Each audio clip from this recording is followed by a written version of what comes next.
and welcome. For those that are watching this later on YouTube on demand, welcome. And for those here, of course, welcome to MMO Church. We are a part of VR MMO Church, which was founded in 2016.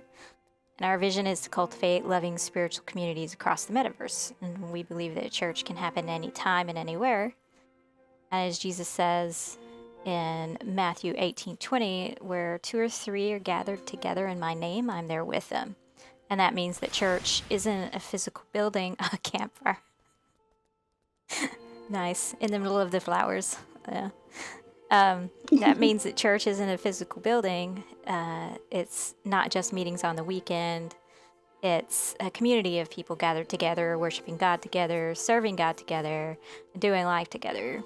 And so we're a different kind of church than you may be used to. We try to have this to be more casual and participatory. We have discussions and Q&A. It's not a long sermon that you just sit and listen to. And then we will do something after, play together. And there are some ground rules, though. We be nice and be respectful and don't interrupt or talk over others, and no hate speech of any kind. And everything that we're doing here, the mission of creating a loving spiritual community, the ground rules for how we treat each other, it all comes down to our love for one another. And it starts with each and every one of us individually. We each have a part to play in making it so. And I will open this up in prayer. Father, thank you so much for everyone who's here with us today, and thank you for everyone who will be watching this later on demand. Please open our hearts and our minds to what you would have us to hear and understand from you today, and help us to have this stick with us throughout our week and not just forget what we're talking about here today and get distracted again by our everyday lives, but think on these things and help us to remind us to think on these things and remind us to that there's things here that you want us to know about our lives and to help us have better lives, Father.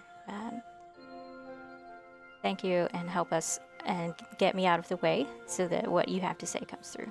In Jesus' name, amen. And so we've been talking about the topic of mental health and mental illness, and it's been coming up a lot more lately in the media. Major athletes are talking about their issues with it, and Endwalker is again, Dilton, you're going to love Endwalker when you get to it. It's very good. It is a very important topic. Yeah. It's a very important topic that I want to spend some time discussing, and we started a couple services ago, and it looks like from what I've been looking through of the plan of what we talk about, it's going to be a few more services that we go through this, and that we were talking about. We're going to go through it as long as we need. I think it's going to be a few more services that we do that.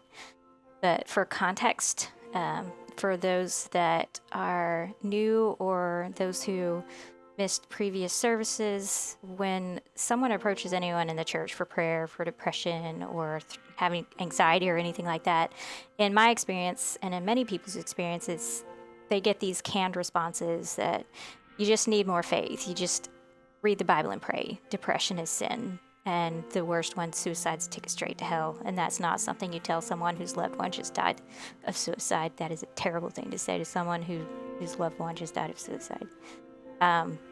So we end up, as a result of these canned responses that don't take the time to think and listen to the people that are going through these things, we end up putting on these masks and hiding our pain and hiding our struggles, and we end up not wanting to talk about it because, again, all we get are these canned responses, which aren't helpful at all, and it ends up driving people away. And when it should be we should be drawing each other closer to each other and helping each other and praying for each other. And I don't claim to be an expert at all. I'm not a professional psychologist or a counselor. I'm muddling through and figuring things out just like everyone else.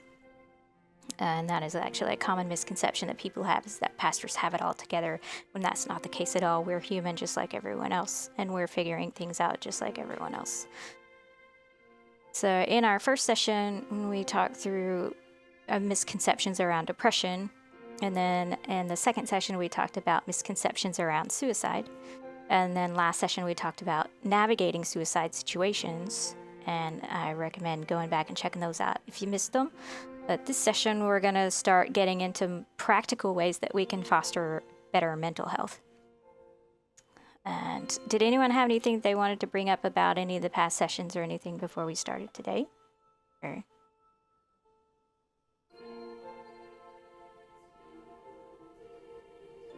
if not, you're good. Okay.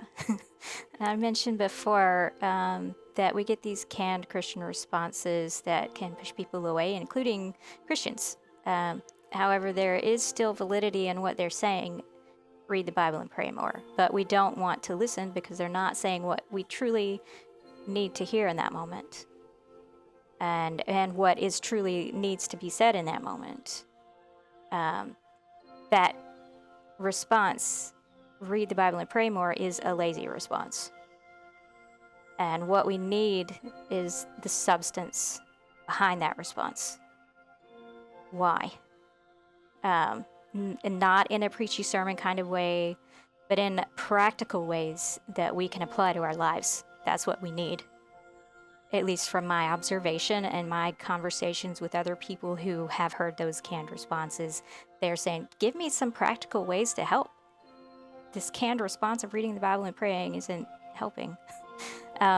So they want things that are proven to work, practical ways to help, so that we can apply to our lives. And that's what we're going to start talking about. And I do want to make a very short caveat again that we have to listen to people first and understand where they are. We don't want to just swoop in and poop on them or shoot all over them. This advice is more for us to do ourselves in our own lives as well, and that will make it easier for us to help others. But again, each life is different and each situation is different, and we have to take the time to understand their perspective. So for me, during COVID lockdowns, I was in a very difficult position. I lived alone. I was fighting depression, and because of that isolation and the fact that I'd lost my job, so I was completely cut off from other people. Sometimes I didn't hear from other people for days, and it would sometimes get to the point where I was wondering if I'd got stuck in the Twilight Zone and everyone else had disappeared and I was all alone. That's how bad it got. And I'm an introvert, and I love being alone, but there is a limit to how much aloneness you can handle, even as an introvert.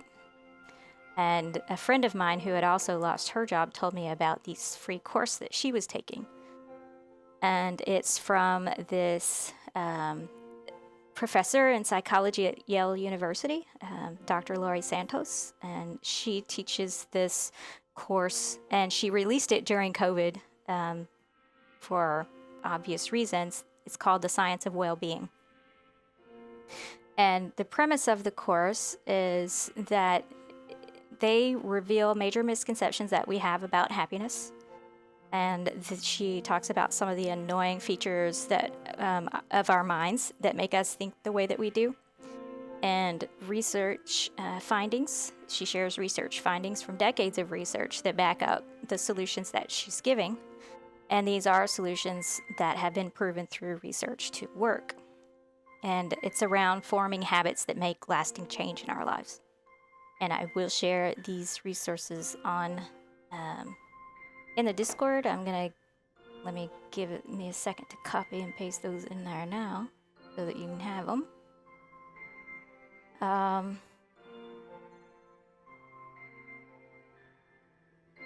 There are two sources. There's one is her Coursera course. It's free. And then there is a podcast that she has as well. And those links are in Discord now. So you can check those out.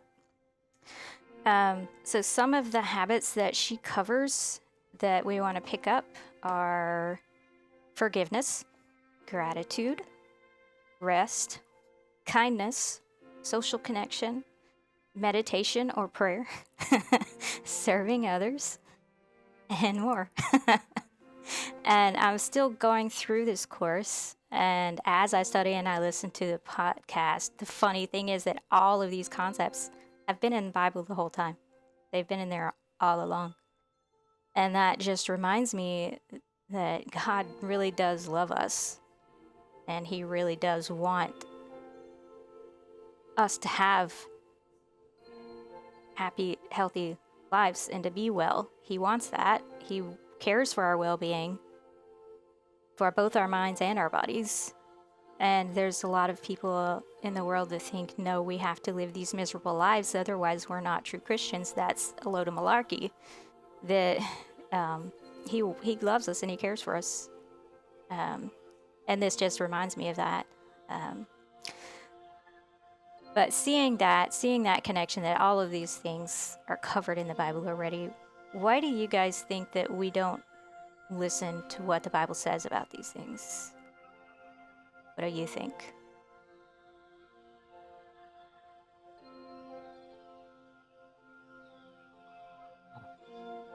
I would say because we're just too distracted, and we think we're better, and I don't know, something like along those lines. We think we're better? Say more. And the question was why do we ignore these kind of things that are said in the Bible, right? Yeah. We think we're better than what? Better at making solutions ourselves to our happy. problems. Oh, okay, yeah. We think we know what is going to make us happy. Is that what you're saying? Yeah. Okay, yeah. That's true.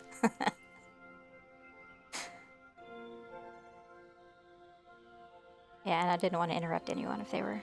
Oh, that's fine. Personally, I grew numb to it because I've heard those teachings my whole life, and then I stopped listening because it didn't feel relevant. But part of that was because I tended to read the Bible at a surface gloss level, and just as a check off, hey, I read the Bible today, and yeah, that's what it says. But without even digging in and giving it a chance to sink in, applying it. That's my habit. And then it doesn't make sense until it does. And listening to a second opinion really helped open my eyes and my mind to that.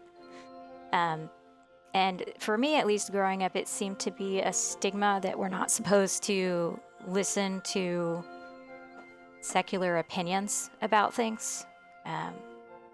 That we're not supposed to listen to secular opinions or advice. Why are you listening to Yale? Why aren't you reading your Bible? Well, that's actually not a biblical teaching at all. Even Paul studied the philosophers of his day. And there is a very good example of that in Acts 17, where he was talking to the people of Athens, and he quoted one of their respected philosophers of the time. And he presented to them 5 ideas about God and that they could agree with. And then he showed them where their beliefs failed their own test for their own arguments, where they weren't matching. And then he treated them with respect. And to do that, though, he had to understand them. And he had to understand their beliefs to be able to do that. And that made him a much more effective communicator. And because he took the time to understand them, they were more willing to listen to him. And because he was meeting people where they are. And that tends to go both ways as well. When we stop listening to what God has to say, He can send secular sources to make it click. He can use anything. And we don't for a minute think that He won't use every means at His disposal to reach us. He's constantly talking to us. We just have to stop and take the time to listen like we mean it, to actually listen. And then one of the other topics that they talked about, one of the things they talked about here, let's start digging through the first of the things they talked about, was social connection. And there's this one of her podcast episodes, and I'll post that one in the. I think I may have already posted that one. Let me see. In the Discord. And for those watching on demand later, I'll post them. Let's see. Yeah, it's already in here. I'll post them in the show notes for people watching later on YouTube. But mistakenly seeking solitude is talking about one of our common misconceptions around what we think will make us happy. And that's one of them. And in that podcast episode, she says that there's a quote from Sigma Health Study in 2018 that says, feeling isolated is said to be as bad for our health as smoking 15 cigarettes a day.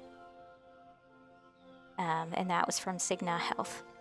And we talked about it a little bit previously, that we like to isolate ourselves when we're hurting. We think that getting away from others will make us feel better. And yes, we do need time alone to rest, and introverts really need time alone to recharge. That's how we're wired. We have to have time alone. But in excess, it can be detrimental to our physical and our mental health. So they conducted decades of research, and they've referred to decades of research on the topic, that spending more quality time with other people can make you happy. And you have it's richer sets of connections, not more connections, because the more connections you have, the less rich they are. It's about having deeper connections, richer connections. And that's one of the key things they say helps with your mental health. It helps improve your mental health. And it's one of the reasons that we push for community here. In Ecclesiastes 4:12, it says, a person standing alone can be attacked and defeated, but two can stand back to back and conquer. Three are even better, for a triple-braided cord is not easily broken. And 1 Thessalonians 5:11 says, so encourage each other and build each other up, just as you're already doing.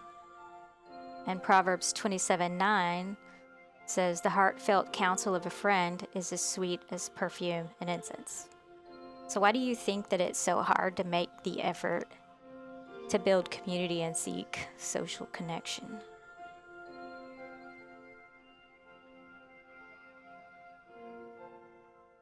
Because we've been hurt before. Yeah. People are It's also hard to maintain connections you already have. Yeah. Yeah. Why do you think that is? I'm not sure.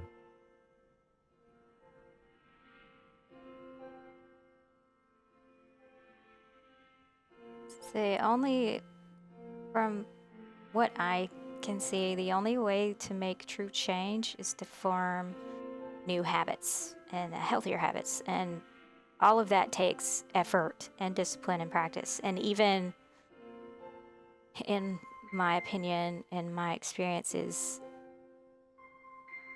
we have to make the effort to keep those connections. I learned, especially during COVID, that I could be waiting for someone to contact me. But when I do that, it made me realize, what if everyone else is doing that? What if everyone else is waiting for someone to contact them? So then I just had to start forcing myself to make the effort to reach out to people. And it's still hard, and I'm not saying I'm perfect at it either, because it is an effort. And sometimes you just don't feel like it. But it does make a difference. It makes a difference in the way I feel about being able to make a connection with somebody. And sometimes when I do that, I'll find out that, hey, they were going through something. And I wouldn't have known if I hadn't reached out, talked to them. Did somebody say something? I thought I heard somebody. So that was myself. I didn't say anything. If I was making noise, it was probably just because I was eating a chocolate.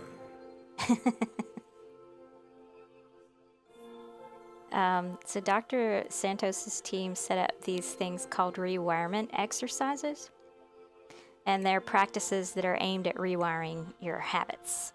And they are, again, backed by research, and they've proven positive results to boost mood and well-being. And one of the rewirement exercises is around social connection. And the assignment that they give their students in the class is to focus on making one new, genuine social connection per day. And then they give examples like chat with a barista, ask a coworker about their day, connect with someone you care about. Those were just examples. Y'all have any other ideas for things you could do to have a social connection per day? And it doesn't have to be anything huge either.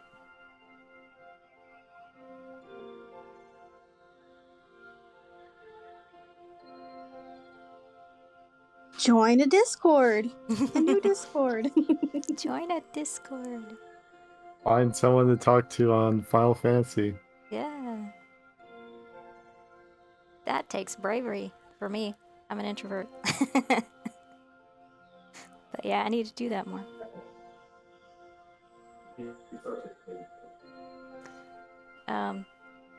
So yeah, there's all kinds of things you could do, and it could be something simple. It doesn't have to be a major thing. But so now you have some homework, and that's your first assignment. Your first part of the assignment for this next week is to do one of these things per day, and you don't have to join a new Discord every day. But You it's just like talk in that new in it. Discord. Yeah. Say something in there. Yeah. Just join a new one and then leave that new one. Leave it. Join a new one. Yeah. We were talking about rich connections. Yeah. So that's the assignment for this next week, and then think about how you're feeling now, and then think about how you feel at the end of the week. How did this help? If you did it help? And then of course don't feel bad if you don't do it. That's not the goal. Goal's not to make you feel bad. Goal's to help you feel better. So social connection. I mean, and even in Genesis, God said it's not good for man to be alone. And that wasn't just talking about marriage. That was talking about social connections with people. So isolation is not good for us in excess. Another of the rewirement exercises is around this healthy habit of random acts of kindness. And at least for me, when I get upset or stressed or depressed, I like to pull inward, and I get distracted by my own problems, and I stop caring about other people. And that's not a good place for me to be, especially as a pastor. And that's where we start messing up and hurting other people. How do we get past ourselves and start being kind to other people? What are your thoughts?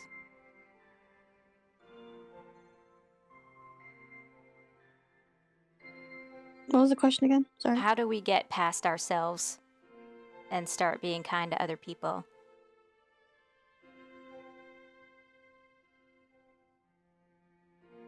Like focusing on our own problems instead of thinking outward.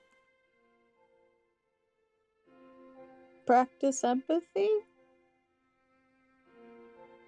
Mm-hmm. Just talk to other people and act at least. If you're really bad at it, just pretend until it becomes real that you care about someone's. I mean, it sounds horrible, but I mean, honestly, when you think about when you say, "How you doing today?" and like it's a Yeah. very just most people. It's just the way you Yeah. greet each other, but you don't Yeah. actually care, Yeah. and like, but actually just attempt to care. And then Yeah. if your default is to not care, and then just and try to care, you know. It sounds horrible, but Yeah. honestly, and Um, and I feel like a lot of us are very selfish at our core. mhm. If I'm being real, Yeah. but let's try not to be selfish, you know. Yeah. Call up your mom, ask her how to do it. I don't know. Yeah. Or don't do what your mom does It if she depends. seems to be the Yeah. type to be. Depends on your mom. Yeah. Yeah. um. Yeah. I think I have done that before, but it takes effort and Yeah, it takes effort and discipline gotta do it. to because I know that I can get distracted by my own issues, but then as soon as I hear someone else going through something, if they feel safe to share, because that's another thing, is we respond doing okay because we think that we don't want to bother them with what we're going through and bring their day down Mm-hmm. along with us. So we hold back too, or at least I do. Yeah. But when I do hear that someone is going through something that reminds me, oftentimes what I'm going through is nothing compared to what someone else is going through. Most of the time. So learning what other people are going through helps give us empathy, and it helps us to realize, it gives us perspective on things, on our own lives. But then, of course, there are a lot of people who are going through some really, really, really bad things. So that might not help them as much. But the thing that does help is, and I've mentioned this before, if you want to be heard, stop and listen. Stop talking and listen to other people. Because again, like what I was saying earlier with Paul, is that he stopped and he understood their beliefs, and he took the time to listen to them, understand their beliefs so that he could communicate effectively with them, and then they were willing to listen to him. Because he knew that they took the time. Because they knew he took the time to understand them. And that's when you can start having real good communication and richer relationships, is take the time to understand each other. And I don't know if I went off on a tangent or not, but that still makes sense. It's okay. It makes sense. Delson, did you have any thoughts? No, I don't. Yeah, it And does. that's something that's Okay. kind of along the same train of thought. At least it reminds me of what, because you know how I was like, oh, join a new Discord, and I kind of already did. And it was on a whim, and I don't know if you guys know who Saucy Noodle is, but he still makes like these silly like crazy videos that above Final Fantasy and playing that, and some of them are really cool, some of them are just stupid TikToks, and some of them are just overly edited dumb stuff. But he was having, like, I saw on Twitter, like a spring contest. If you join the Discord and put in a photo or something that you would put in for some kind of contest or whatever. But anyways, I just did that, and I was like, you know what, I'm gonna go hang out in the Discord and see what they're like. And I saw that they have like this vent channel, like a channel where you could just vent about your problems. And I was like, that's a very simple way about letting people just give them a prompt, you know, just like have a channel dedicated to people they just want to let loose what pain they have in their mind, whether it be simple or whether it be really big, or about a conversation they had. And there's usually like other people that will check in on that channel. They'll have like these really nice conversations, and it's like really, it's really simple and it's just really good, you know. And then he also made a new one where it's kind of the opposite, where it's like he calls it poster dubs or something, but it's just post your good stuff, post the things that you're happy about. That's cool. That's cool. I like that. Yeah, it's a way of getting people to connect and share, and because people want to know they're heard. Yeah, it doesn't have to relate to Final Fantasy. Yeah. Yeah. It's just where we all meet. Yeah. Yeah, I mean, look at us. We played Dungeons and Dragons. It's not Final Fantasy. Yeah, it's about the connections. Yeah. And again, all of this effort to start being kind to other people takes effort and it takes discipline and practice, and it's not easy at all. But what is there anything worth doing that is easy? That's a rhetorical question, but it's also something. Breathing. Hopefully it's easy. I'd feel sad if it wasn't. Yeah.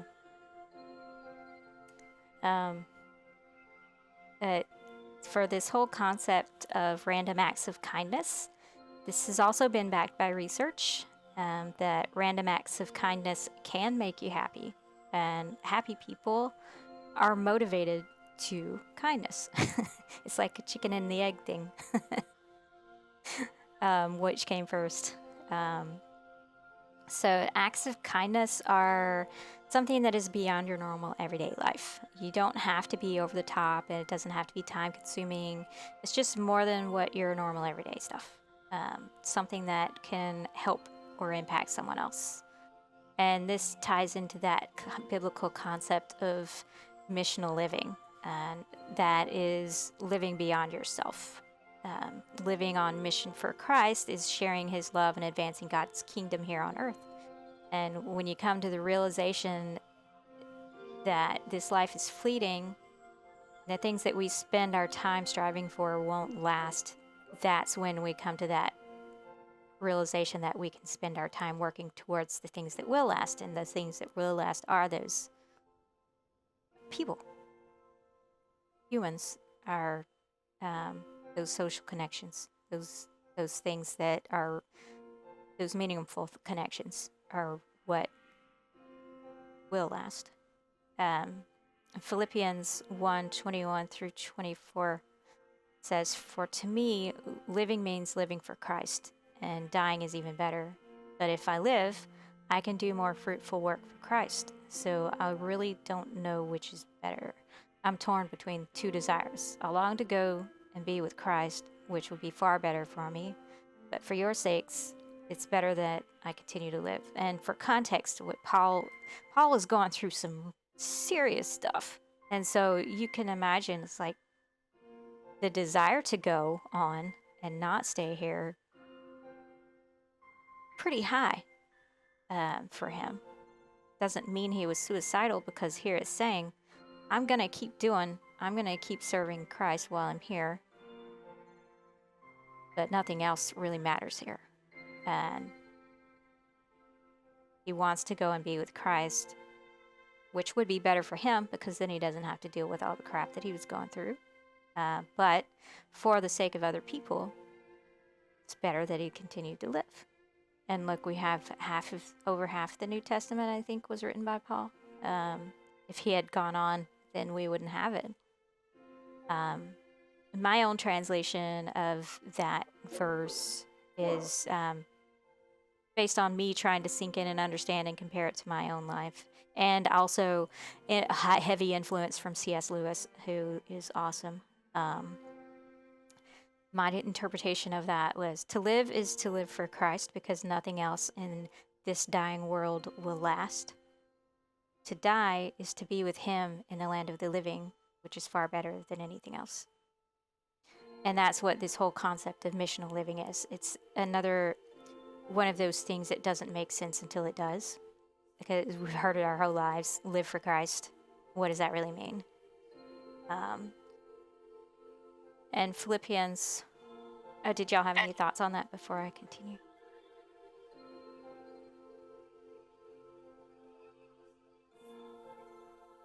It's okay if you don't. Philippians 1:12-14 said, "And I want you to know, my dear brothers and sisters, that everything that has happened to me here has helped spread the good news.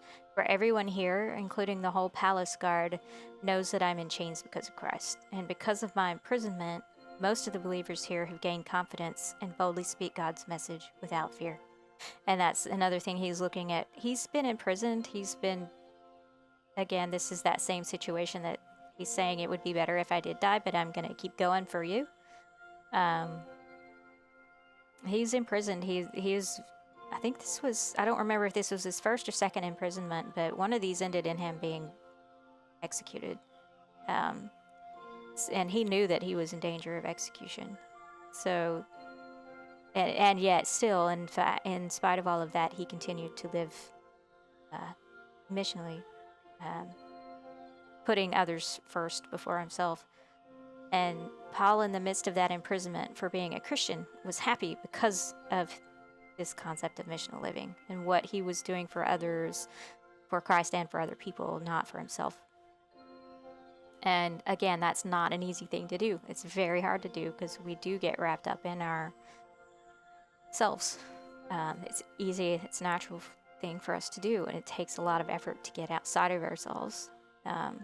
Ephesians 2:10 says, "For we are God's workmanship, created in Christ Jesus to do good works, which God prepared in advance as our way of life." And 1 Peter 2:9 says, "But you are a chosen people, a royal priesthood, a holy nation, God's special possession, that you may declare the praises of him who called you out of darkness into his wonderful light." And Ephesians 4:2-3 says, "Be completely humble and gentle, be patient, bearing with one another in love. Make every effort to keep the unity of the Spirit through the bond of peace." And we will talk more about forgiveness and complaining in a future service. This is about focusing more on others instead of our own needs or wants this time. And that means making the effort to do that. And again, it's really hard. I'm not perfect at it either.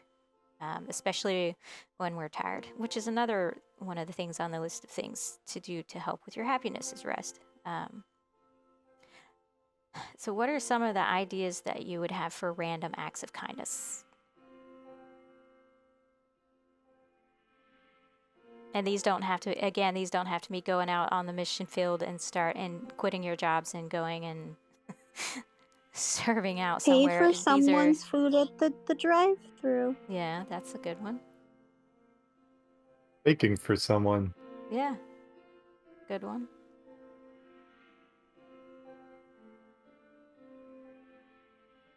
What about here in Final Fantasy? Good gift.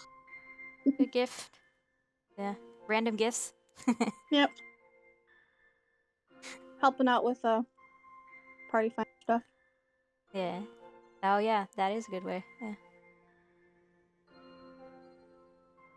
Even if you don't need the awards or rewards. Yeah. You know. Yeah, that is a good way. Something that doesn't involve monetary value, like paying attention to what's going on in someone's life. Yeah. Yeah, it like doesn't asking have to be about money. it later. Yeah. Yeah. Yeah, those are good. And like, I guess for me, I need to make more an effort in the link shell to say, hey, someone need help with whatever, because we have that link shell. Someone need help with content or flying around because they don't have their ether currents, whatever. And that means getting off of my own goals of leveling a character or something and focusing on what others need or want.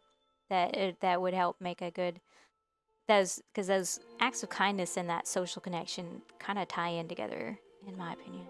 I think they don't have to be one and the same, but they do link together. So that is your homework for this second week.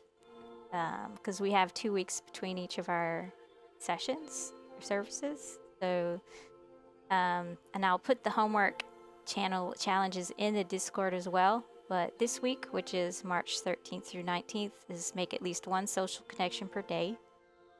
And then the following week, perform at least one random act of kindness per day. That's the week of March 20th through 26th. At least one random act of kindness today. And then pay attention to how you feel now versus how you feel at the end of at the next session, and see, did that help? Did that hurt?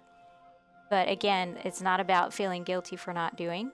So don't feel guilty for not doing. We want to just try to build these habits of improving our mental health, and that's through these things.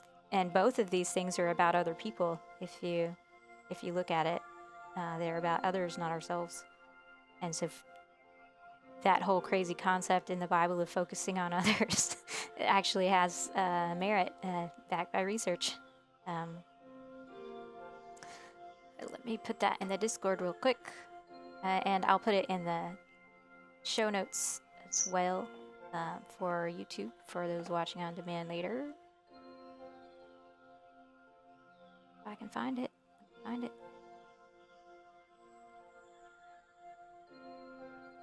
Did y'all have any other thoughts while I'm doing that?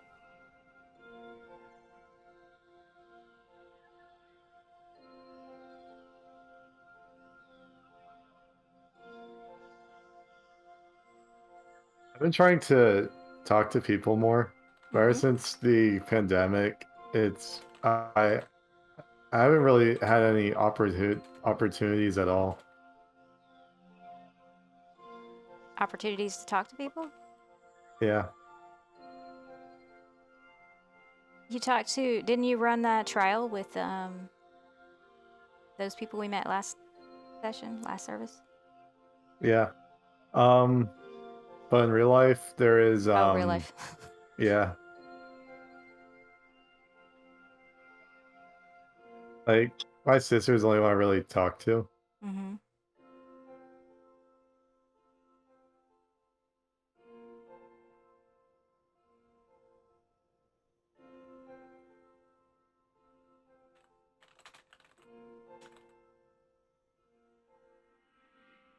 Do y'all is it because of COVID, really, or what? What do you think? Partially COVID. Also, there isn't really much around here where I live. Yeah.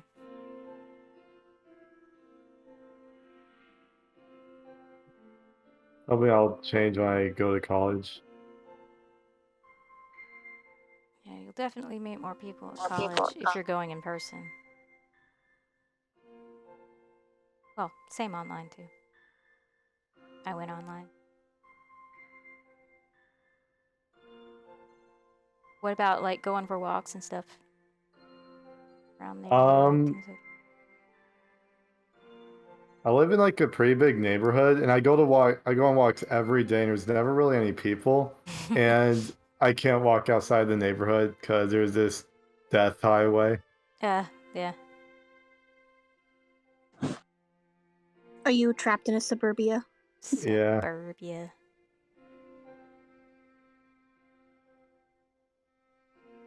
Yeah, I live in a small town, and I think it also depends on the time of day I go, because if I have a hard time waking up in the mornings because sleep disorder thing, but when I go in the mornings around 10 or 11 my time, there's more people walking than when I go in the afternoons, evenings.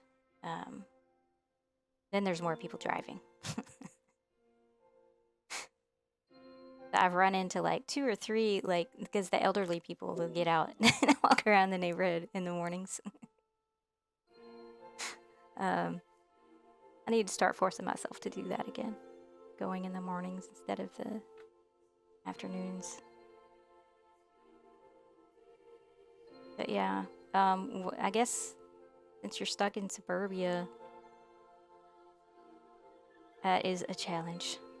Do you know any of your neighbors or anything? Or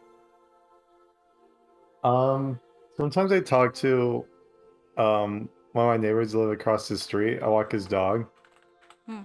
That's cool. It was very brief. I could probably like have more conversations with him.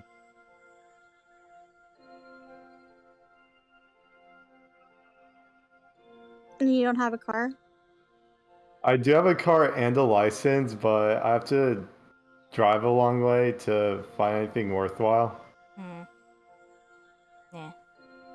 So we'll have to like get creative on that. Think of ways. And it's okay to mix things up too. And so maybe some of the things that you're gonna have to do like social connection wise is online, virtual, since you are stuck. Yeah. But still real people behind those connections.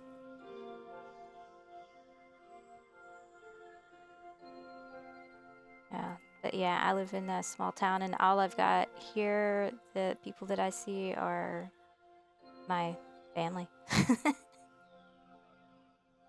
But yeah. So then in 2 weeks, we are going to continue going over those practical ways to foster better mental health. And I think we're going to be talking about forgiveness and complaining and comparison and gratitude on those weeks, on the next week, if we can get all that in. And see if you guys have any prayer requests, we do have that prayer request channel in our Discord. Or you can type it in game here and say, or just say it, or DM me later as well. And we also, I know Vivi, you mentioned that other Discord channel had this vent channel. We actually do have a support group channel in our community section. We have a support group channel if you're interested in that channel. It's people just go in there and they talk about like if they're going through something. No psychologist or anything helping in there, but it's just kind of like the vent channel, only not. People are interested in that channel. But did anyone have any prayer requests?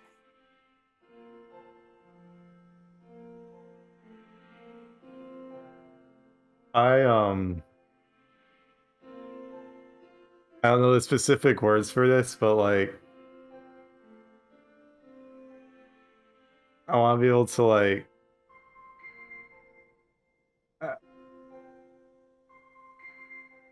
figure out what it is I want to do for college and like where I want to go.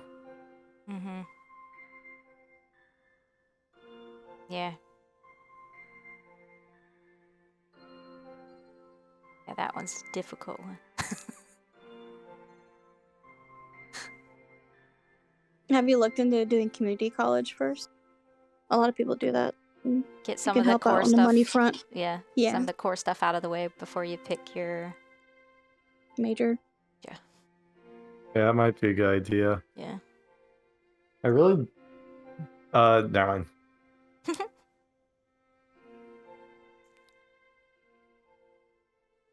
That might be something. And also look into trades too, because that's something that like you can get a lot of money for, and like there are people who are always gonna need like, let's say, plumbers, electricians, and stuff. I could probably get a job with programming right now. Well, if you did, it would help you figure out if that's what you want to do. Yeah.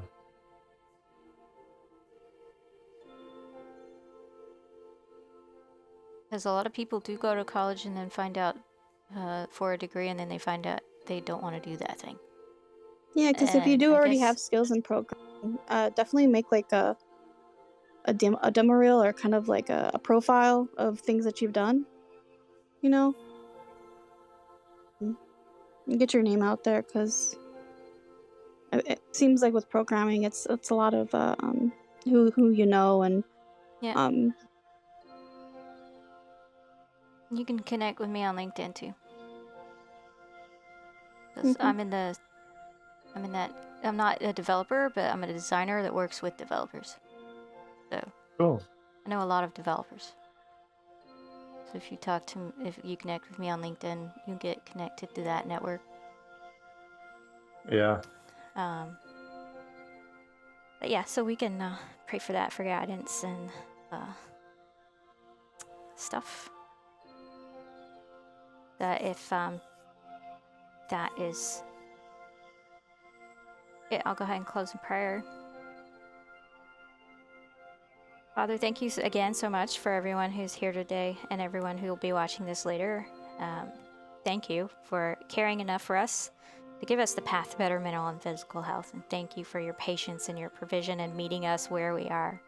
And thank you for loving us and for being for us. You do love us and you have called us to help each other. Help us to keep our eyes open to the needs of other people and to not be so focused on our own issues. Especially when people hurt us. Help us to see past that hurt to the source of their pain, because they're probably going through something, so that we can help each other. And let us to not forget that we're not alone, even if it may feel like it. You are working, even when we don't see or feel like. And thank you so much for that, Father. And thank you for Delton, for him being a part of this community. And please give him the insight and the people and whatever it is he needs to help him figure out his path in life, that his career, he's at this point in his life where he needs to know which way to go, and help him to see, guide him, and give him peace about his decisions, Father. And let him know, regardless of his decisions in this, that you're going to be with him, and you're going to be there with him and guide him, and you're going to be working for his betterment, for your purposes. Thank you for that, Father. In Jesus' name, amen.